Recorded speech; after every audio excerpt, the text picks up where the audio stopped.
Lepa za besedo, tudi hvala kolegom za pravzaprav zelo odlične in zelo zanimive poglede in napotke, kako zadevo ravnati.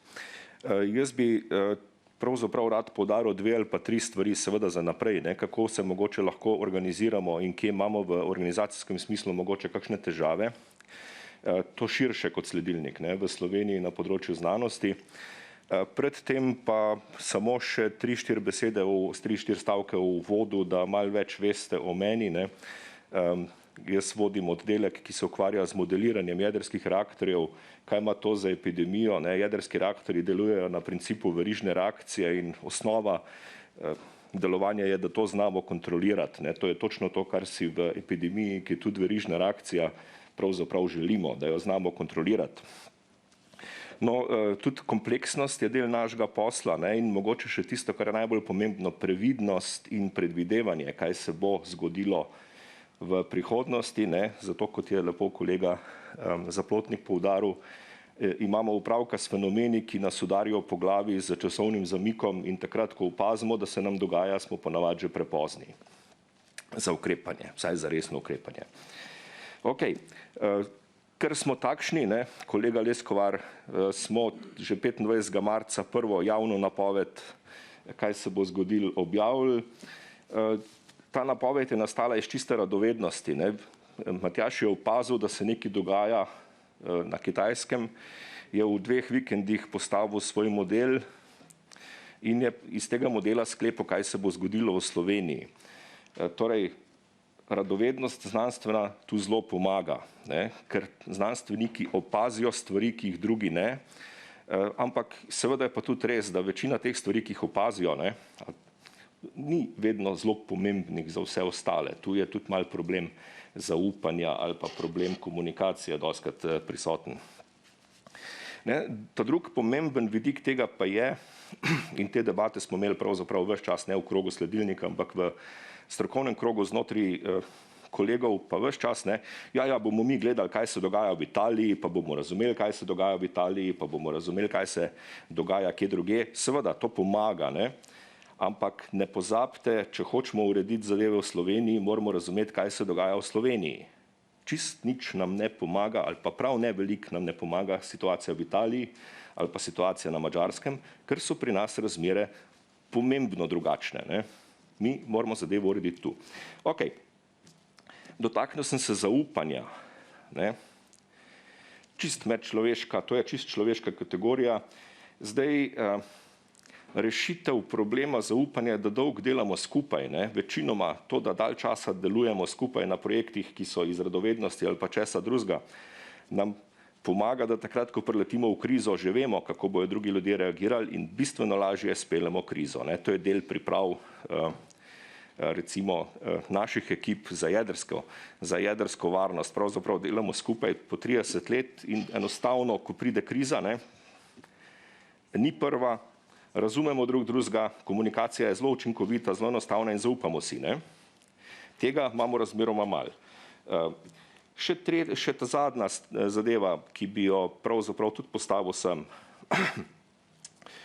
torej s tem zaupanjem rečemo to, takšne zadeve je treba podobno, kot pri gasilcih, postavljati vnaprej.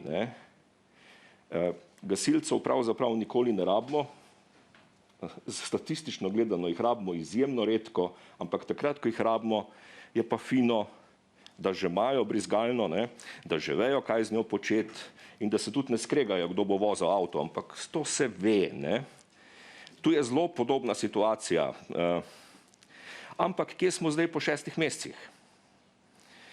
Sledilnik se je organiziral, prostovoljstvo, svaka čast, kot se temu reče, saj gasilce imamo tudi prostovoljce, profesionalne zadeve še pa pravzaprav nismo postavili. In poglejte, kaj se pravzaprav dogajalo. Zakaj? Recimo čisto logično vprašanje z vaše strani bi bilo, zakaj se slovenska znanost ni spravila na kup, organizirala ekip, interdisciplinarnih ekip, ki bi to zadevo delali. Odgovor je zelo enostaven in zelo pravzaprav po svoje žalosten. Naš sistem organiziranja, financiranja znanosti je tako razdrobljen in tako postavljen že 30 let, da ne bo kakšnih težav, da je to enostavno nemogoče. Poglejte, kaj se je zgodilo v zvezi s COVID-om. Raziskovalna agencija je v aprilu dovolila, kot se temu reče, raziskovalcem, da grejo z radovednostjo, če želijo, v COVID, ampak za denar, ki so ga že imeli, za druge stvari. To se je zgodilo, na kar so razpisali dodatna sredstva. Ta dodatna sredstva so pravzaprav, mislim, da rezultate razpisa objavili včeraj, predvčerajšnjem te dni, torej 6 mesecev kasneje. Čakajte, a se mudi ali se ne mudi, ne? No, in to še ni vse. 6 mesecev kasneje smo dobili 30-40 partikularnih rešitev problema, ne? In niti enega poskusa koordinacije cele zadeve. Morebiti sem se kje zmotil, ampak v tistem niti enega poskusa koordinacije. Se strinjamo? No. Skratka, to je en del našega problema. In seveda pri klimatskih spremembah bomo naleteli na enak problem, in pri vseh malo večjih družbenih vprašanjih pravzaprav tega sistema ne moremo nasloviti z vprašanjem in dobiti odgovora, ker smo postavljeni tako, da imajo rezervirana sredstva in svoje vire že za druga vprašanja, ki so pač se nekomu 3-4 leta nazaj zdela bolj pomembna. Seveda, zdaj, tu, da ne boste me preveč narobe razumeli, znanost mora biti organizirana bottom-up, da znanstvena radovednost poganja stvari proti nepredvidenemu. Torej, kako zaznaš COVID, preden pride v Slovenijo, je nepredvideno, to je bottom-up.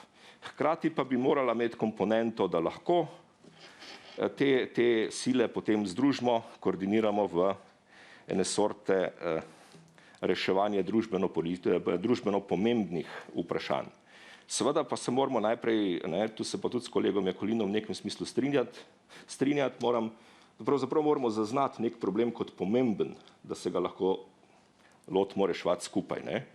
Zdaj, nažalost je COVID nekaj, kar tudi po moji oceni nismo vsi razpoznali kot pomemben problem in tudi zato smo danes v dosti večjih težavah, kot bi lahko bili. Hvala lepa.